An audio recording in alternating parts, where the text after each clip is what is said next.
And that way, you can verify if the ones that are on the list are the best schools to follow. They may not be once you get the data.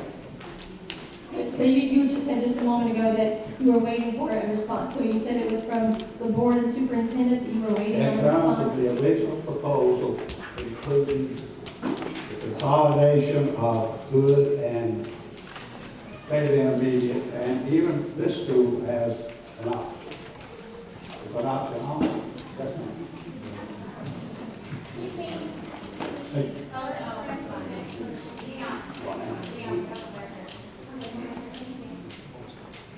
Good evening. Yes, in regards to your question about your comment a few minutes ago about capacity, you mentioned several schools were 76%, 86%.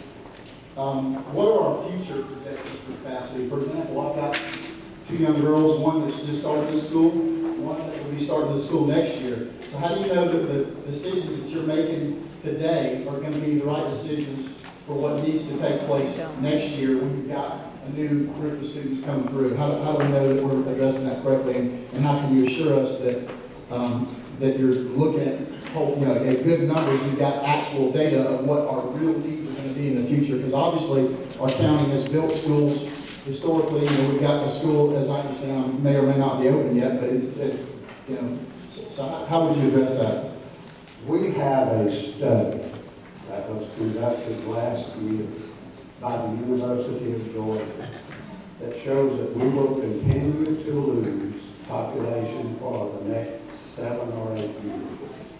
Where are these students going? Because as I understand it, this is, we're saying that this population is shrinking, but if this is happening everywhere, if this is happening, for example, in Fulton County and Coweta County, where are these students going? These students have got to be educated. We're not losing students as it's made out. I just can't imagine that's actually correct.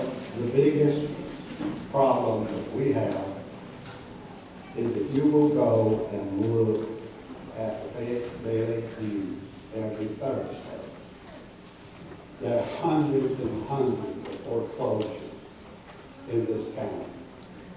My real estate folks tell me we have about a 5-year supply of houses that we have to sell. And that's primarily why our enrollment is going down. It's the economy that's driving the enrollment down. Are we going to use information from the Census Bureau to, Yes. is that where some of that data is coming from? Yes. Okay. Have a question here, one there, and then we'll come to the back and we'll come on this side. Thank you guys for waiting. Two things. I just have a statement. Sorry, I'm nervous for some reason.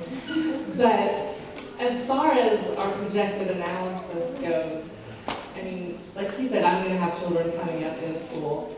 And as far as, I understand the housing market went down, but it's going to rebound. I just bought one of those hundreds of foreclosed houses.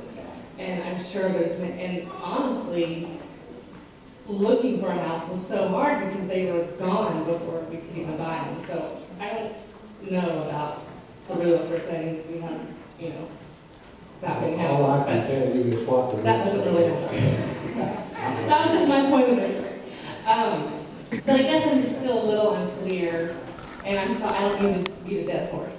But if you're saying we've not yet received the cost analysis, I would think as a board member, when I'm discussing closing schools, I would want cost analysis for every school in the county before we even brought up names, And I think that's where he's going with it. And maybe you've answered, but I'm just a little confused.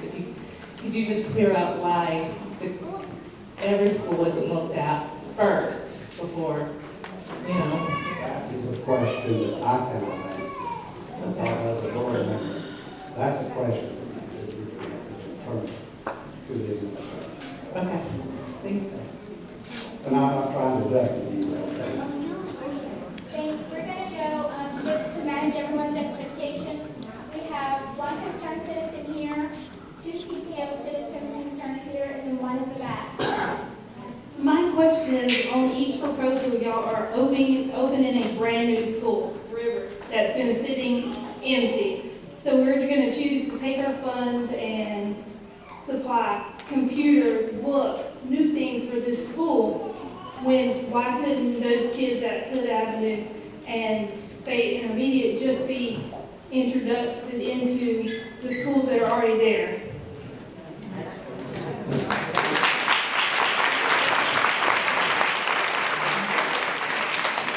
Am I understanding you to say that you would prefer that the kids in those two schools be sent to Rivers?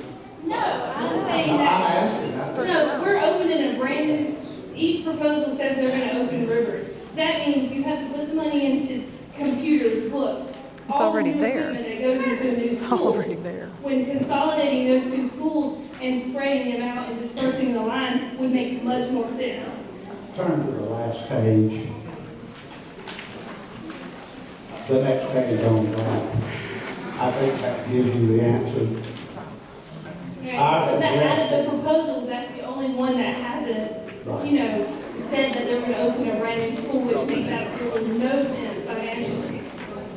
You mean like your school? That's what we did. We opened your school, but we shouldn't open Rivers. Sir, do you have a response to that, or is that a follow-up question?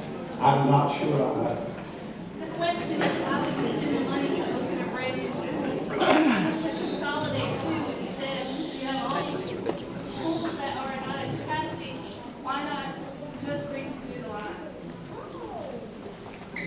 My answer is look at the last proposal that says consolidate those two schools and leave that school closed. That's what it said. Leave that school closed. We have two on this side. Can you stand up, please? Yeah, the question is that, every school that's on proposal is what about the city? Yeah. Why do PG City, I think the same as PG City, why aren't there, and if their school on the list, why do you have to focus on Fayetteville? Especially this school is only 5 years old. After you close the school, we still have to be capitalized.